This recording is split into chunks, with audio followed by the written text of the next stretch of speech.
10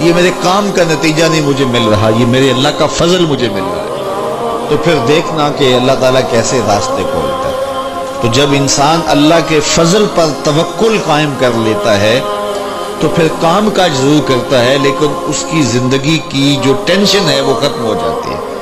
بندہ کہتا ہے کہ یہ ہے تو میں کرتا ہوں، تو یہ نہیں ہوگا تو یہ نہیں ہوگا، بس وہ جتنا کر سکتا ہے وہ کرے، باقی چھوڑ دے اس پہ، تو پھر وہ خزانہ غیب سے نصیب فرمائے گا۔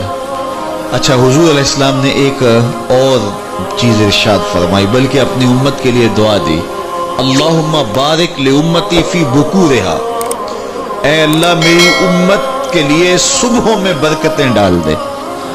جو کام صبح کیے جاتے ہیں ان کاموں میں بڑی برکت ہے، جو کام جو ہے وہ دیر سے کیے جاتے ہیں، رات کو کیے جاتے ہیں، دوپہر کے بعد کیے جاتے ہیں، ان میں وہ برکات نہیں رکھی گئی جو حضور کی دعا سے صبح کے کاموں میں برکت رکھی گئی۔ تو اس لیے آپ اپنے کام کاج میں جو ہے وہ صبح کو اس کا آغاز کیجئے، پھر دیکھنا کہ برکتوں کے قافلے کیسے اترتے ہیں، اس لیے کہ میرے حضور کی دعا کبھی مسترد نہیں ہوتی۔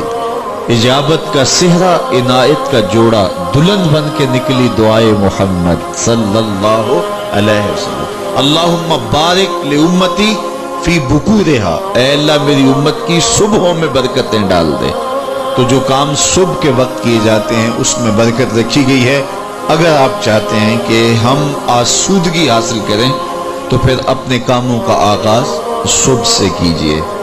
اللہ اکبر، اس کی برکات آپ کو نصیب ہوگی۔ اور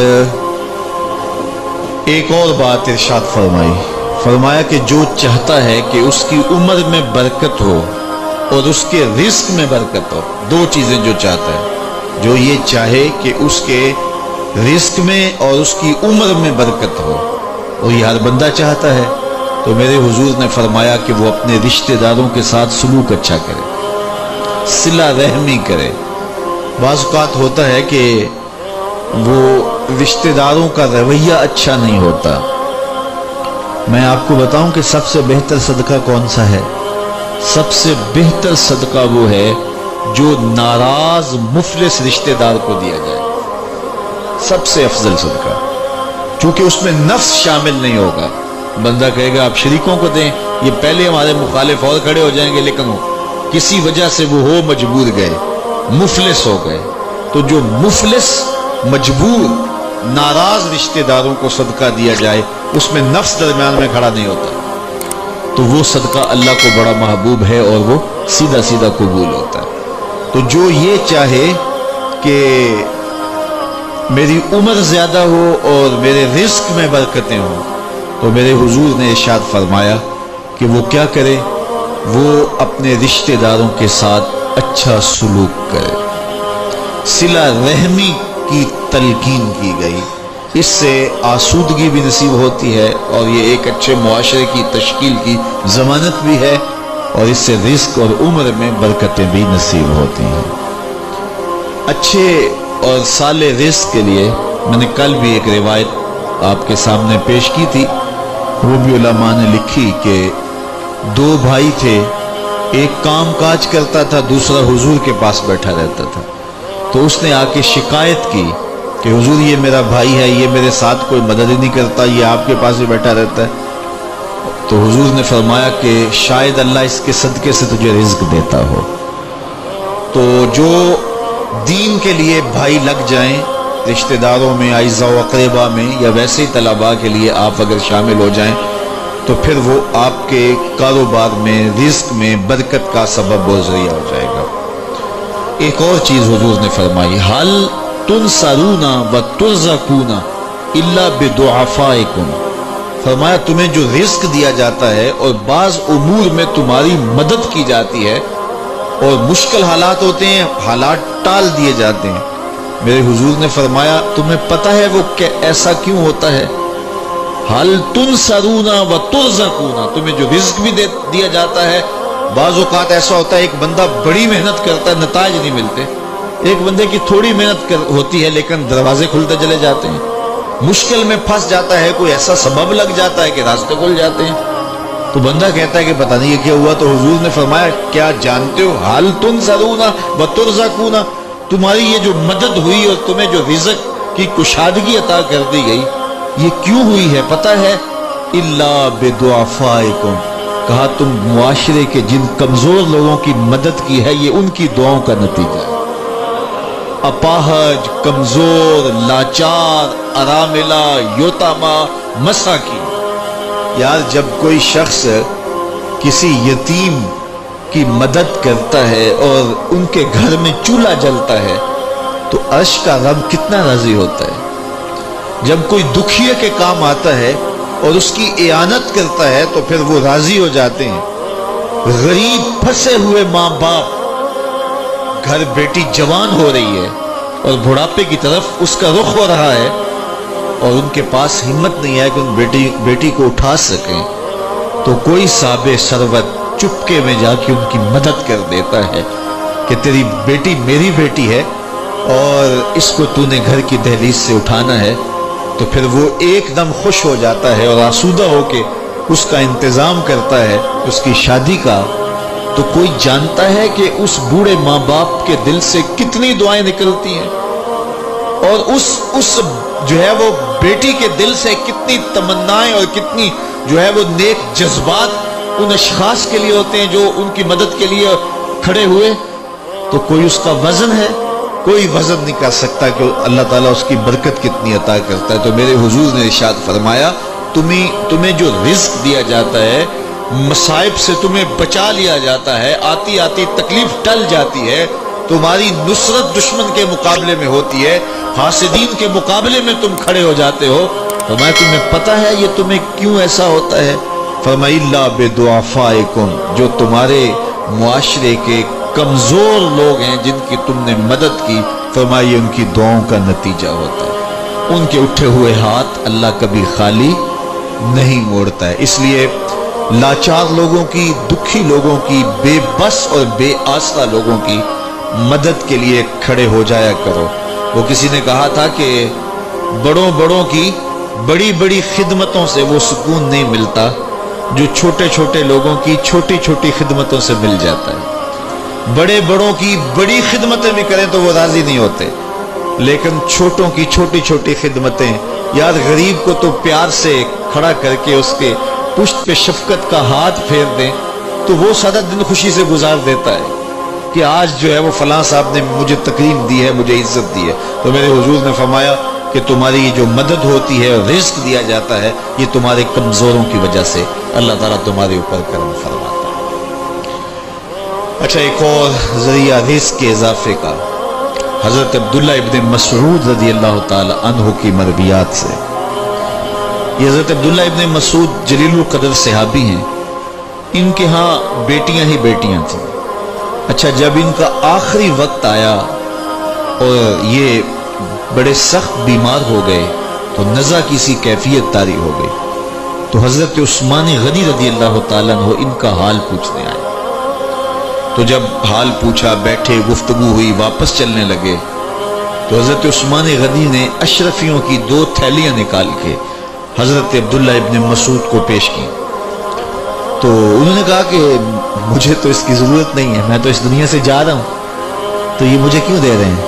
تو حضرت عثمان نے کہا کہ یہ آپ کی بیٹیوں کے لیے ہے، چونکہ آپ کی بیٹیاں ہی بیٹیاں ہیں تو یہ میں ان کے لیے پیش کر رہا ہوں، آپ کو تو واقعی ضرورت نہیں، دنیا سے جا رہے ہیں، تو یہ ان کے لیے ہے۔ تو حضرت عبداللہ ابن مسعود نے پھر تھیلیاں موڑتے ہوئے کہا کہ میری بیٹیوں کو اس کی ضرورت نہیں ہے، اس لیے کہ میرے حضور نے فرمایا تھا کہ جس کے پاس سورہ واقعہ ہو اس کو غربت تنگ نہیں کر سکتی، تو میری بیٹیاں رات کو سونے سے قبل 1 مرتبہ سورہ واقعہ ضرور پڑھتی، اس لیے تم میری بیٹیوں کے بارے پریشان نہیں ہونا، اللہ کے فضل سے انہیں غربت تنگ نہیں کرے گی، ان کے پاس سورہ واقعہ جو موجود ہے، تو یہ کسی ایسے ضرورت مند کو دو جس کے پاس سورہ واقعہ نہیں ہے۔ تو سورہ واقعہ کی تلاوت یقیناً رزق کی فراوانیاں اور رزق کی برکتیں حاصل کرنے کا ایک ذریعہ ہے، اور دروازے کھل جاتے ہیں اگر سورہ واقعہ کی تلاوت تسلسل کے ساتھ کی جائے۔ اس لیے اپنے معمولات میں سورہ واقعہ کو شامل کر لیجئے گا، اس کی برکات سے انشاءاللہ رزق کی فراوانیاں نصیب ہوتی ہیں۔ ایک اور ذریعہ رزق کا، اور یہ بہت آسان، شکا رجل الی رسول اللہ دیک المعیشت والفقر، حضرت سہل بن سعد الساعدی رضی اللہ تعالی عنہ کی مرویات سے ہے۔ ایک شخص حضور کی خدمت میں حاضر ہوا اور اس نے کہا، میں کثیر العیال ہوں، ذرائع آمدن بہت تھوڑے ہیں، میرے لیے کچھ ارشاد فرمائیے۔ بچے زیادہ ہیں، ذرائع آمدنی تھوڑے ہیں، تو میں مفلوق الحال ہوں۔ تو اس نے اپنے فقر کا، اپنی غربت کا حضور کے سامنے قضیہ رکھا۔ شکا رجل الی رسول اللہ دیک المعیشت والفقر۔ آقا کریم نے اس کو جو وظیفہ بتایا وہ بالکل آسان ہے، آپ سب کو پہلے یاد ہے، لیکن اس پہ عمل کرنے شروع۔ قال اذا دخلت الدار فسلم علی، کہا جب گھر جائے تو گھر میں داخل ہونے لگے تو گھر والوں کو السلام علیکم کہہ دیا کرو۔ یہ وظیفہ شروع کر لو کہ جب بھی گھر جاؤ السلام علیکم۔ اس کے بعد ایک مرتبہ سورہ اخلاص پڑھ دیا کرو، قل هو اللہ احد۔ یہ وظیفہ فرمایا تم نے شروع کر دینا ہے، جب بھی گھر جاؤ السلام علیکم یہ کہہ کے داخل ہو، پھر اس کے بعد قل هو اللہ احد ایک مرتبہ سورہ اخلاص پڑھ دیا کرو۔ اور میرے آقا نے فرمایا کبھی ایسا ہو کہ تو گھر جائے، گھر موجود نہ ہو، اہل خانہ کہیں گئے ہوئے ہوں، تو فرمایا عمل نہیں چھوڑنا، فسلم علیہ، پھر تو مجھے سلام کہہ دے، پھر تو مجھے سلام کہہ دے۔ وہ صحابی فرماتے ہیں کہ میں نے یہ عمل شروع کر لیا، جب گھر جاتا السلام علیکم، اس کے بعد سورہ اخلاص پڑھ دیتا، بیٹھنے سے پہلے پہلے یہ کام کرتا۔ اور کبھی ایسا ہوتا میں گھر نہ جاتا، گھر والے گھر نہ ہوتے، پھر تو مجھے چائے چڑھ جاتا، پھر میں حضور کو سلام کہتا۔ اللہ اکبر۔ حضرت ملا علی قاری نے شرح شفا میں لکھا ہے، جو حضرت قاضی ایاز مالکی اندلسی علیہ رحمہ نے لکھا ہے شفا میں، کہ جب گھروں کو جاؤ تو حضور کو سلام کرو، تو اس کی شرح میں لکھتے ہیں حضور کو سلام کیوں کرو، تو وہ کہتے ہیں لِأَنَّ رُوحَهُ علیہ السلام موجود فی بیوت المسلمین، اس لیے کہ حضور کی روح کا فیضان مومنین کے گھر میں موجود ہوتا ہے۔ اللہ اکبر۔ اس لیے حضور کو سلام کرو۔ وہ کہتا ہے جب کوئی نہ ہوتا میں حضور کو سلام کرتا۔ وہ اپنے نام لیواؤں کو تنہا چھوڑتے کب ہیں، جہاں ہم دم نہ ہو کوئی وہاں سرکار ہوتے ہیں۔ تو کہا اس کے بعد سورہ اخلاص پڑھ دیتا۔ یہی میرا عمل رہا۔ پھر اس کا فائدہ کیا ہوا؟ وظیفہ حضور نے بتایا تھا، اور جب بھی جاتا السلام علیکم سورہ اخلاص، کوئی نہیں ہے تو حضور کو سلام اور سورہ اخلاص کہتے۔ میں نے عمل شروع کر دیا، حتی افاد اللہ جیرانہ، اس عمل کی برکت سے میں نے تو امیر ہونا ہی ہونا تھا، میرے ہمسائے بھی امیر ہو گئے۔ ایسی برکتیں، ایسی رحمتیں اتری کہ میرے ہمسایوں کے ہاں بھی فراوانیوں اور برکتوں کا نزول ہونے لگا۔ اسی طرح رزق کی فراوانی کا ایک اور ذریعہ ہے، اور وہ یہ انفاق فی سبیل اللہ۔ جب اللہ کی راہ میں آپ خرچ کریں گے تو پھر اس سے رزق بڑھتا ہے، جبکہ ہماری عقل و خرد کے فیصلے یہ ہیں کہ مال میں سے کچھ نکالا جائے، تو ہمارا ریاضی اور حساب یہی کہتا ہے کہ کچھ کم ہوتا ہے، ہمارے کیلکولیٹر کا نتیجہ بھی یہی ہے، ہمارا اکاؤنٹنٹ بھی یہی کہتا ہے کہ اتنے نکال دو گے تو باقی اتنے بچیں گے۔ لیکن میرے حضور نے فرمایا کہ میں قسم اٹھا کے کہتا ہوں کہ صدقے سے مال کم نہیں ہوگا۔ ہمارے بزرگ فرمایا کرتے تھے کہ وہ پرانے زمانے میں کنویں سے پانی نکال کر کے کھیتیاں سیراب ہوتی تھیں، بعد میں یہ جو ہے وہ ٹیوبل آ گئے تو ان کی ضرورت نہ رہی، لیکن وہ کنویں کافی دیر لوگوں نے بند نہیں کیے تھے کہ پتہ نہیں کبھی پھر ان کی ضرورت دوبارہ نہ پڑ جائے، تو دیر تک وہ کنویں یہ ہم نے بھی دیکھے، اب تو تقریباً بند ہو گئے، لیکن آج سے 10-15 سال پہلے چلے جائیں تو ہر گاؤں میں کنووں کے نشانات موجود تھے، اور بعض میں وہ پرانی مالا بھی لٹک رہی ہوتی تھی، وہ ٹنڈے وغیرہ، تو پرانے کنویں ہم نے دیر تک دیکھے، تو ان کنووں کو کسی نے بند نہیں کیا تھا، دیر تک وہ جاری رہے۔ تو میرے بزرگ فرمایا کرتے تھے کہ اب ان کنویں سے پانی نکالو تو گدلا بھی ہے، میلا بھی ہے اور بہت نیچے بھی چلا گیا ہے، جبکہ انہی کنووں کا پانی تازہ بھی تھا اور شفاف بھی تھا اور بہت اوپر بھی تھا۔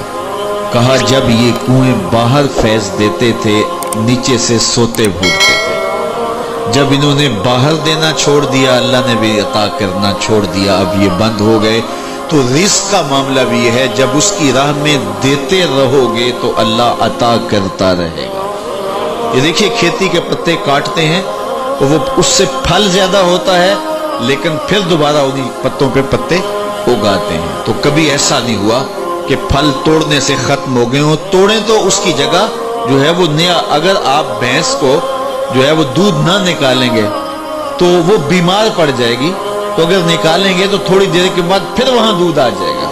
تو یہ اللہ کا نظام ہے، اگر تمہارے ہاتھ سے پیسہ نکلتا رہا تو پھر اللہ تمہیں فراوانی عطا کرتا رہے گا۔ بندہ کہتا ہے کہ میں جوڑوں تو برکت ہوگی، میرا رب کہتا ہے تم خرچ کرو گے تو برکت ہوگی۔ تو اس لیے اس کی راہ میں خرچ کرتے رہنا، اس کی راہ میں دیتے رہنا رزق کی فراوانی کا سبب ہے۔ ایک اور وظیفہ میں آپ کو بتا دیتا ہوں، ہم اپنے جتنے بھی پیر بھائی ہیں سب کو تاکیداً کہتے ہیں کہ مالی مشکلات کے لیے اور گھریلو دیگر مشکلات کے لیے یہ وظیفہ پڑھا جائے، اور وہ یہ ہے کہ نماز مغرب کے بعد 21 مرتبہ سورۃ الکوثر کی ما بسم اللہ تلاوت کی جائے، اول آخر دوشی پڑھ لیا جائے اور پھر 21 مرتبہ سورہ کوثر کی تلاوت کی جائے۔ یہ عمل معمول زندگی بنا لیا جائے تو اس کا عملی نتیجہ یہ ہوگا کہ اللہ تعالیٰ جل شانہ اولاد کو بھی فرما بردار رکھے گا۔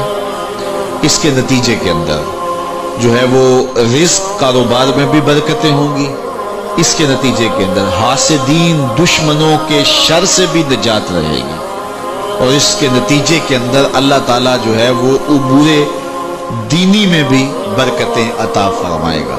تو یہ ایک مؤثر ذریعہ ہے، اور اگر کسی کو مسائل زیادہ ہوں تو وہ ہر نماز کے بعد یہ عمل کر سکتا ہے، ورنہ مغرب کے بعد 21 مرتبہ سورہ کوثر کی تلاوت کرنے سے بہت ساری برکات حاصل ہوتی ہیں۔ لا حول ولا قوت الا باللہ، اس کا یہ وظیفہ میرے حضور نے خود بتایا، اور اس کی یہ 99 بیماریوں کا علاج ہے، اور میرے حضور نے فرمایا کہ یہ وظیفہ میں نے کہاں سے لیا ہے؟ حضور فرمایا کہ عرش الہی کے نیچے ایک خزانہ ہے، خاص خزانہ، فرمایا یہ وظیفہ مجھے وہاں سے ملا ہے، اور اس میں 99 بیماریوں کا علاج ہے، اور اس میں سب سے کم درجے کی بیماری ہم اور غم ہے۔ تو اللہ تعالیٰ جل شانہ ہمیں جس طرح دنیاوی اسباب ہمارے پیش نظر ہوتے ہیں تو روحانی امور کے ذریعے سے بھی ہم برکتوں کے حصول کو آسان کر سکتے ہیں۔ اللہ میرے لیے آپ کے لیے ہر طرح کی کشادگیاں عطا فرمائے، ایسے فقر سے بچائے محفوظ رکھے جو کفر تک پہنچا دیتا ہے، اور ایسی دولت سے بھی بچائے جو دولت قارون بنا دیتی ہے۔ اللہ ہمیں دولت عثمان عطا کرے، اور اگر قسمت میں فقر ہے تو پھر فقر سلمان عطا کرے، پھر فقر بلال نصیب کرے، پھر فقر ابو ذر عطا کرے۔ تو اللہ ہم سب کو دنیا آخرت کی بہتریاں بہاریں نصیب فرمائے۔ دعا کے لمحات اب قریب ہیں، جب بندے اللہ کے حضور ہاتھ اٹھا کے دعا مانگتے ہیں تو بندوں کے اٹھے ہوئے ہاتھ اللہ کبھی خالی نہیں موڑتا۔ دعا ہر صورت قبول ہوتی ہے، یا تو یہ کہ جو مانگا ہے وہ مل جاتا ہے، یا جو مانگا ہے وہ نہیں، اس کے بدلے میں کچھ اور عطا کر دیا جاتا ہے، یا پھر جو مانگا ہے وہ فوری نہیں ملتا، کچھ دیر کے بعد عطا کیا جاتا ہے، یا پھر دعا ذخیرہ کر لی جاتی ہے اور اس کا صلہ آخرت میں دیا جائے گا۔ اور روایت میں آتا ہے کہ جب دعاؤں کو ذخیرے کی صورت میں آخرت میں صلہ نصیب ہوگا تو لوگ آرزو کریں گے کاش کہ ہماری دنیا پہ کوئی دعا قبول ہی نہ ہوئی ہوتی۔ تو اللہ تعالیٰ کے حضور عجز سے پورے تیقن سے دعا مانگنی چاہیے، من قلب لاہن فرمایا گیا، کھیلتے ہوئے دل سے جو دعا کی جائے اللہ اسے قبول نہیں کرتا۔ کھیلتے ہوئے دل سے نہیں، پورے تیقن سے، پورے انہماک سے، پوری توجہ سے جو دعا مانگی جائے۔ دیکھیے میں آپ سے کوئی بات کروں تو میرا رخ دوسری جانب ہو اور بات آپ سے کروں گا تو آپ کو بھی اچھا نہیں لگے گا، تو احکم الحاکمین کو کیسے اچھا لگے گا کہ کوئی بندہ مانگ اس سے رہا ہو لیکن دل اس کا کسی اور جگہ پہ کھیل رہا ہو؟ تو ایسی دعا اللہ قبول نہیں کرتا۔ اور پھر اس کی شرط ہے رزق حلال۔ حرام رزق سے پلے ہوئے بدن اور الشخص کی دعا قبول نہیں ہوتی۔